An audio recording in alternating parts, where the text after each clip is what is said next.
Yeah. So I would say, I think the way creative acts come out from those type of areas, because like that's the only sort of option they could go to, if that makes sense, or like a route they could take, like creativeness. How do you mean that? There's one route they could take. Like,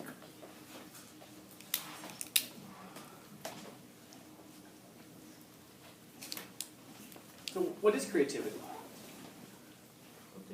An idea? An idea. Idea. Is there examples of it? Yeah, something new. To create is to make something new. In Latin, it's ex nihilo, to take something and make something out of nothing. To take something that doesn't exist, maybe just an idea, and to bring it into the world, to bring it into being. So, in those areas, religion, politics, and even personal areas, the act of bringing nothingness into being is represented as a sort of dying to the world. Yeah. Can it be that like we have to be like bothered or like suffering from something to be like open-minded? Like, you know how like with movements, like, oh, let's say civil rights movement, they didn't like something, so they found creative ways to like speak up about it, and like they saw like the world through different perspectives. If that makes sense. Yeah. So connected to that first part that you said, what motivates the civil rights movement? Like something Something we don't bad. like, Something that bothers that us. we're suffering. Suffering. Suffering. Suffering is the thing that motivates action. If you're standing somewhere and you're comfortable, why on earth would you ever move from there? There has to be something that's causing you to move. It has to be too cold. Let's go find a warmer place. It has to be too hot. Let's go find a cooler place. Or someone just has to like poking you in your back and you'll finally start to move. No action happens without something kind of being the catalyst for it. Good. Very good. Yeah. This quote kind of reminds me of another one by Eric Hoffer that says, mass movements can rise and spread without belief in a God, but never without belief in a devil. Goddamn right. Explain. So kind of like what I'm getting from this is that creative acts are represented as those deriving from some sort of dying to the world. So that means like dying to the world, like something bad happening. We try to find a creative solution. Yeah, and there's a difference between a creative solution and just a solution. What causes the need for a creative solution versus just a solution? No change. Explain. Right. Like for example, like the Black Lives Matter. There was no change, so people had to make or had to force themselves to make a change. So. If the government or whoever doesn't like calm down the whole police situation with like them killing or hurting or discriminating black people, then sorry, sometimes we just It's fine. It happens to me constantly. Yeah, so then that area will make a change so that they get what they want, pretty much. And in a case like that, it's even worse because it isn't even just that there's no change. There's the illusion of a change. So it makes us feel like, well, there's been some kind of change, right? And we can say, yeah, we can't tell you what it is. Or maybe the change that happened was something that was useless. Like, for example, I'm thinking of one police department I know off the top of my head. In the Midwest, they changed the colors of the police officers' uniforms because they felt that the darker colors may have brought about more aggression. So then it was like, look, we're changing the colors of the uniforms so we can bring about less aggression. And then the community is like, the golf clap. Did it change anything? No. But now you can't say, but you guys didn't even do anything. What do you mean we didn't do anything? We changed the colors of the uniforms. Yeah, they look prettier. Yeah, I guess that's something. Yeah. What else? Yeah. I feel like with creative solutions, it's usually an answer to complex questions, almost like with homelessness. If you provide more shelter, then taxes go up, but people are arguing that they don't want taxes to go up, so more homelessness occurs. Yeah. It's more like a unique dynamic. Oh, yeah. And it gets even more complex than that. If we provide more housing, what happens to the cost of other housing? Goes down. Yeah, especially in those areas around there. And so if people have invested money in improving their properties, and all of a sudden their property values collapse because of that, well, there's, so now what do we do about that now? Because now every solution that we come up with, and this is something that we struggle to understand, whatever solution you come up with, it creates other problems. There is very rarely ever kind of a solution to something that just solves all the problems. I can't even think of one off the top of my head. But any solution that we come up with just creates other things for us to manage. It's like, anybody ever played Jenga before? Then you take out the little, take out the wood blocks. Every one you move is affecting the structure somehow. We're just trying to make it as simple as possible so the whole thing doesn't collapse. Ideally, yeah. So like with money, I was gonna use an example like when people have like little money, like since they're suffering from like being poor, they find different ways to make money, whether it's like good or bad, Yeah. How do you mean? But we understand, but explain. Even they find creative ways to make money. Like different jobs, like I thought you were going to say selling drugs. You can sell drugs. I don't know, like you can do whatever, but like you find different like ways, like make money, Like or, when people like have stealing or side something, hustles. to, like provide for yourself. Yeah, in a sense, man, the hood's an advanced civilization. Because you find creative solutions to things. And again, there's solutions that, there's a problem that exists, but the solutions don't seem to be working, so you have to create something out of nothing, ex nihilo. Create something completely new to try to tackle a problem because the old solutions aren't working. Yeah, something like that. Why would we be selling drugs? Because there's an obvious answer for it. There's so goddamn much money in it. It's like, why do people use drugs? Because they're sad and they have to escape their lives. And true. Well, why do we use drugs? Because they feel great. If drugs didn't feel so great, we would not use them. I mean, we have to deal with the actual problem for what it is. We can't call things by other names. So we have to deal with this crisis of meaningless and hopelessness. And that's probably the best thing that we can do, because we can't make drugs not feel great. So that's probably the best thing that we can do. Good. Others. Like twice as many of y'all. And the other class is beating my class 3-2. Let's go.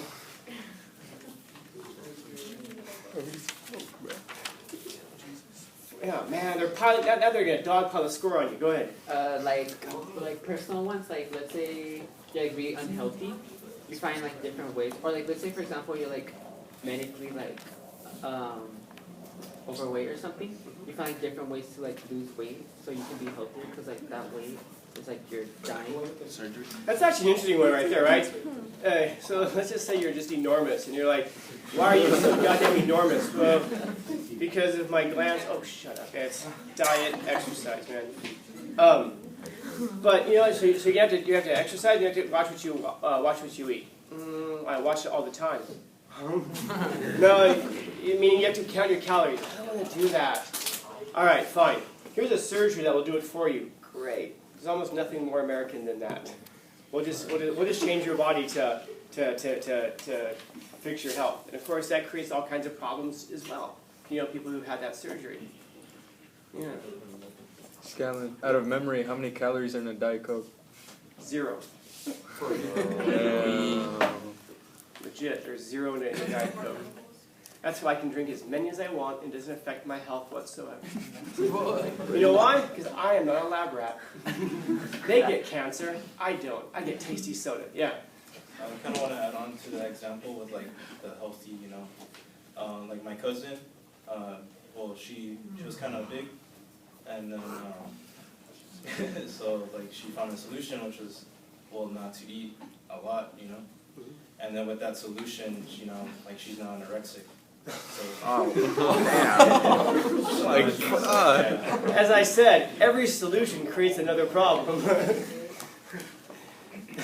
Don't laugh, bro. God damn. I was in questions, comments, concerns. Yeah. I want to make a joke, but yeah. Just So there's a solution there. Right? So I guess that's the question. Which would you rather be? Anorexic or obese? That's the problem many of us struggle with. make the Yeah, joke. and by the way, sometimes you're going to find that in life, that the solution that you come up with, it doesn't just create another problem, it creates an equal problem. And which of those two is it better to be? No. Neither. You don't want to be either of those two things. So you have to find something else. Death. Okay. So what's this thing at the end about dying to the world? How do you mean?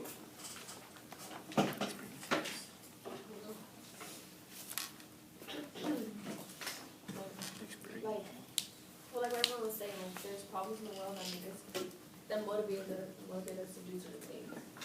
Okay. What's the problem with you? Damn. You.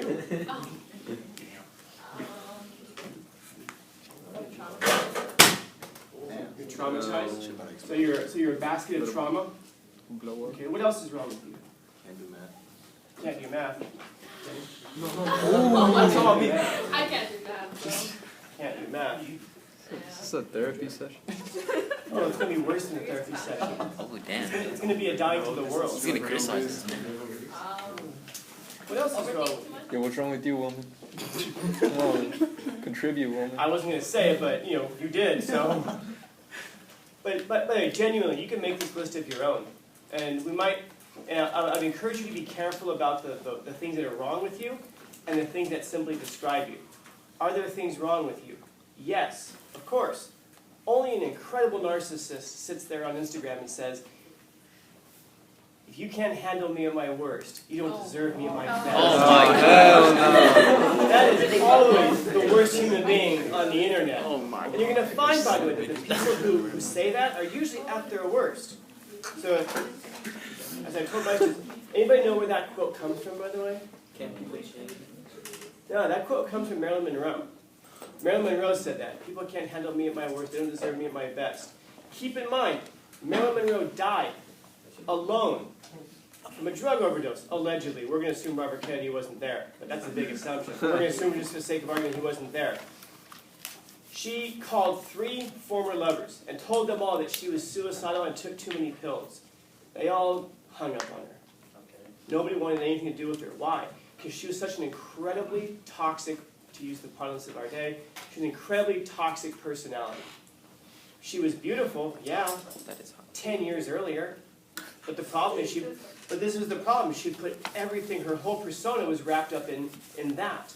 It wasn't wrapped up in her personality. It was all wrapped up in how she looked. And those looks fade. Believe me, this is something I can attest to. Those things fade away. And she was and once that was all gone, she had nothing else to offer the world. So she dies of an overdose alone with the people who used to love her ignoring her.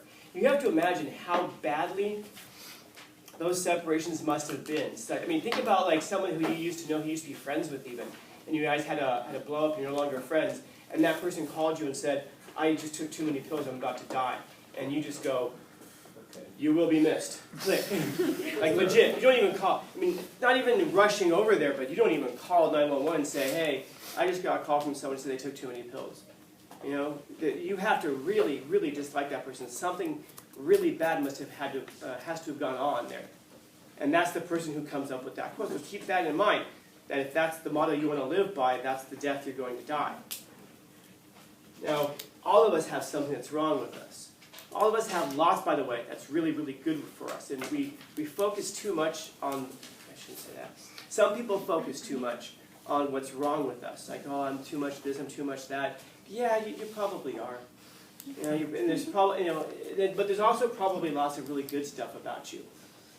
But here's the thing, thinking about what you are today, you're probably a basket of trauma walking around. You're probably horrible at some really useful things, and I don't know what else is wrong with you, but there's probably a list that's longer than your arm and your leg, and probably the length of the earth.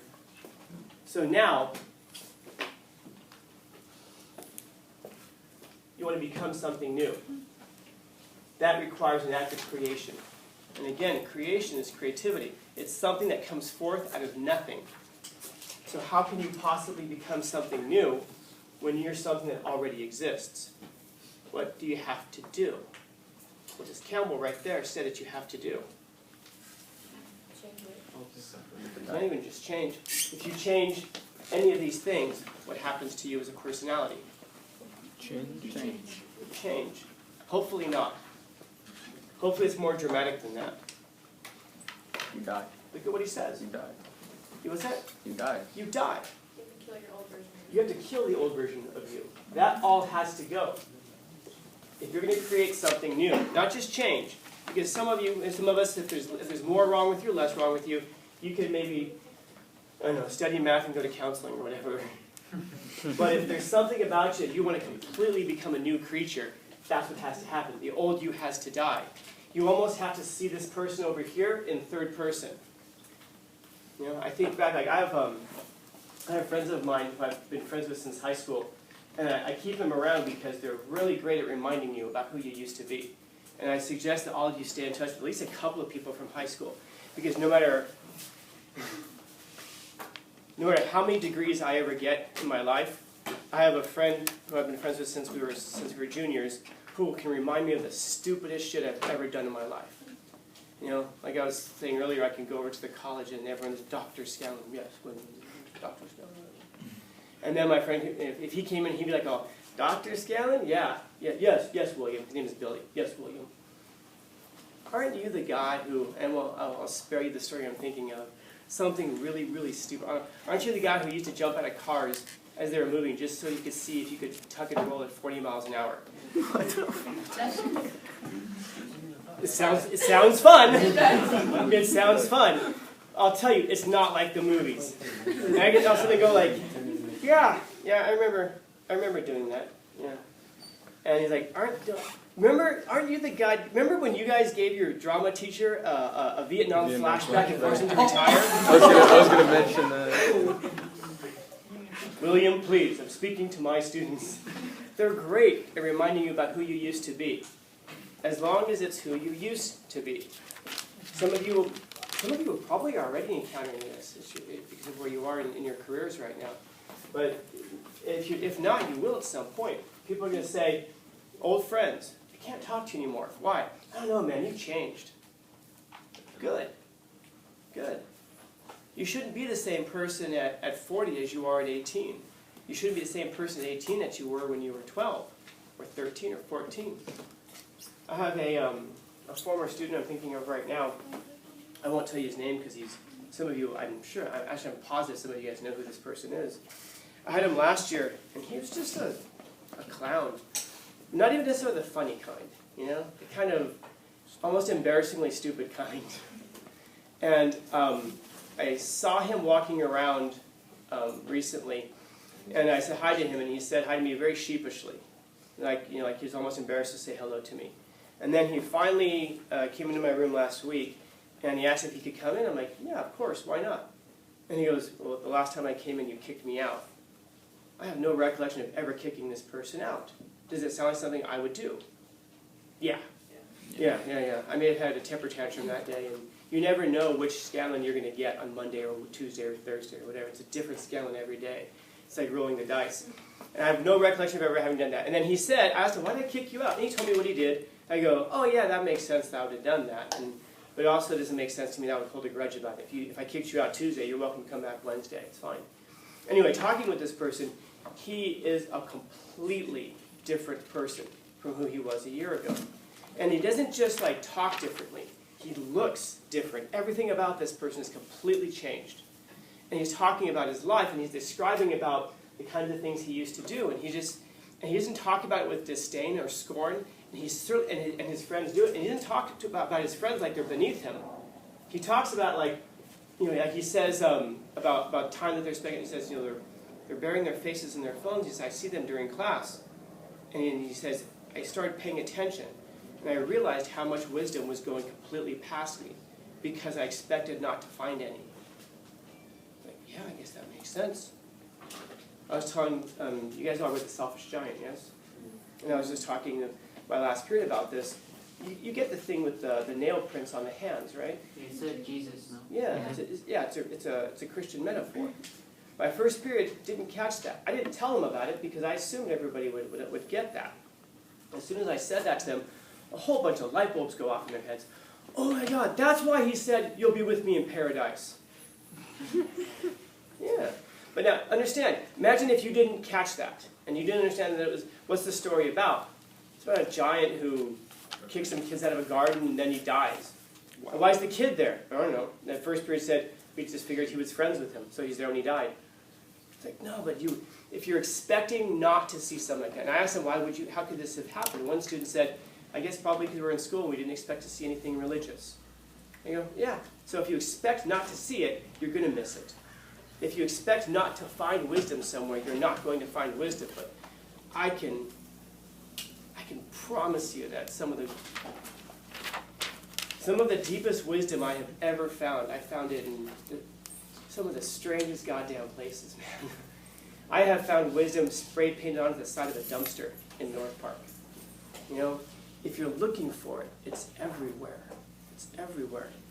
But in order for you to become something new, as I'm telling you about the student who it is, you have to let the old things die. You have to die to self. Does this make sense? Like when you're looking at some of the old myths, what these creatures, they descend into the underworld. Why? Because that's where death resides. What happens when you descend into the underworld? Well, you can stay there. You can stay a dead creature. Or you can emerge on the other side as something completely new. Remember those fears and anxieties that you took with you into the underworld? Yeah, you leave them in the underworld. You let them die where they belong. And you emerge as something completely new, something completely different. Ex nihilo, out of nothing, an entirely new creation. And by the way, this is exactly, he mentioned it to the religious, going back to the selfish giant, this is what it is that we admire so much. And I apologize to my students, you've heard this before, but what is it for God to be God? Whether you believe in him or not, it doesn't matter. Joseph Campbell didn't believe in them. He thought they were all myths, but the myths tell us something really important about us as a psychological character. Your dog and your cat, they're great creatures, but they're not psychological characters. You are a psychological character. If you're walking down the street, and let's say a bomb goes off, so it has to be dramatic to get your attention, and your left arm gets blown off, are you still you? Yeah. How about if your right arm gets blown off? Yeah. How about if both of your legs get blown off? Yeah. Because that tells you something important. That tells you that you're not a body. You're something so much more than just a body. You're a collection of psychological states over time. You're a collection of all of your experiences, your thoughts, your love, your hates, your passions. That's the you, a capital Y, O-U. Now you have a body, but just like if you have a car as well. And if you're driving down the street and you crash your car, what do? You get out of your car because you are not your car. You're not your body. There's something else going on inside. You're a ghost in the machine. This is just your machine. And so what is it that psychologically, what do we learn psychologically is important to us when we're talking about a character of God? It's like, is he loving? Every culture, they'll have different versions of it, but they all have something in common. God always does one thing. Create. In the beginning, God created the heavens and the earth. That was without form and void. Because this is what it is to be God. So how is it that you become a God? Create. You create. You take something that doesn't exist. You don't take something and improve it. Blue marker. I'm going to make a teal marker. That's nice. You take something that already exists and you shaped it in some way. And by the way, for a lot of people, that's good enough. If you can take yourself and shape yourself in a number of ways, learn math, do counseling, whatever. Maybe you don't need to become an entirely new creature, but some of you are going to have something happen in your life that you're going to completely cast away the old person, and you're going to let that thing die, and you're going to create something entirely new, as this student I'm talking about. And it's interesting because, going back to him, he now talks about it. He says, I see my friends, and they're like on their phones, they got their faces shoved, and he shows me his usage. He says, he showed me his usage from a while back, and he was on his phone, it was almost 8 hours a day.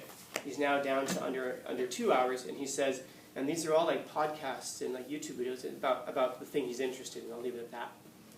And he's not presenting it as, I am so much better than everybody else. I wouldn't admire that. That's just a person who's trying, you're not dying to yourself, you're worshiping yourself. You've created an idol of yourself. This is a person who has sat there and said, which might make sense next quarter, I've exited the cave. I've seen something different outside the cave. Imagine growing up inside of a cave and what you experience in there, and then your whole life, that's all you ever live in is a cave. And then one day I take you out of the cave and show you the real world. And you think back to all of your friends who are inside the cave. As much as you experience the things outside the cave, if you love your friends, you're going to sit there and go, they need to know. They need to know. And then you run back down into the cave. What's the first thing you think you might experience? If you come out of the brightness, under the sun, all the brightness, you re-enter the cave. What happens when you go back into a dark room? Yeah, your eyes are going to have to adjust. You won't be able to see anymore. You'll be like, and your friends inside the cave, you're going to walk in, you're going to stumble over a rock, fall down, hit your head, bump into a wall, and your friends are going to be like, what's wrong with him, dude? As soon as he walked that way, he came back stupid. He can't even walk anymore. And then think about how it is you can possibly describe what you saw out there. How do you describe the sun to somebody who's never seen it? Bright. Bright? Circular. Yeah. Circular? Warm. Warm. Yeah. And so they're like, okay, so bright, circular, and warm. What the hell is that? Well, it's a circle that's bright and warm. Bright and warm, and you're experiencing this? Yeah. This is our opportunity to tell you guys, stay off the drugs, right? Because there's no way to describe. You have to use metaphors. You'd have to use, figurative language. You have to use shapes. But you could never show them the thing itself. You have to actually exit and experience and encounter the thing itself. And then maybe you've got 50 friends down there, and some of them are going to be like, the world out there, you're stupid. The only world I need is already in here. But there'll be like one or two people who'll be like, a world out there, you say? What's it like? Show me. And then maybe you'll be able to exit the cave with just a few people, but your heart is still going to be with the people who rejected you. You're completely dead. The old you is dead. It's a new you. It's a new creation. But you're still going to miss those people. And that's exactly where this student I'm talking about is right now. He wants to tell his friends something, but how can you possibly tell them to straighten their lives out without coming off as preachy and arrogant, like he knows better? How many of your teachers come off this way? Your teachers wasn't too long ago. They sat in the chairs that you sat. A lot of it's going to be in the delivery. I get that. But be careful with people. Be careful shunning people who want the best for you. And I'm not saying all of your teachers want the best for you. I don't know that. Sorry, I do know. Some of them don't. And I know who they are. And you do too. Maybe. But so what? You have the rest of your life to live that's going to be apart from the next few months of having to exist with them. What are you going to be? Are you going to be the old you and do what you've always done? By the way, man, I say this with tears in my words, because statistically, they're going to be. Very, very, very few people want to exit the cave. And I get it. It makes sense. Because this is comfortable. Not that you like it, not that it makes you happy, but it's comfortable because it's what you've always known. In order to become this, it's uncomfortable because you don't know where it's going. Is this going to work? No. I don't know. Is this going to get you the things that you think you want? No. More importantly, is it going to get you the things that you need? I don't know. Where's it all going to go? I don't know. You know where this is going to go, probably. Maybe it's not a place that fulfills your dreams. Maybe it's not a place that gives you all of the things that you long for. But at least you know. And sometimes the devil you know is better than the devil that you don't know. It takes a lot of courage to step out and do this because you just don't know if it's going to be successful. And once you reckon the old person dead, man, he's got to stay dead. Because that's not you anymore. If you go back there, you're putting on the body of a dead person. And it's just as ugly as it sounds. So anything in these areas, religious, political, personally, the really creative act is to die to the old self. Become something new. To become a God in that sense. Not the God, a God in that sense. Become your own creation. Questions, comments, concerns, complaints, criticisms, critiques? I know, but I have to say that and then stay quiet because that's where I cut the video. Yeah, just end it first. With the cave, would that be symbolic of like a sense of security? Goddamn right. Yeah. Yeah.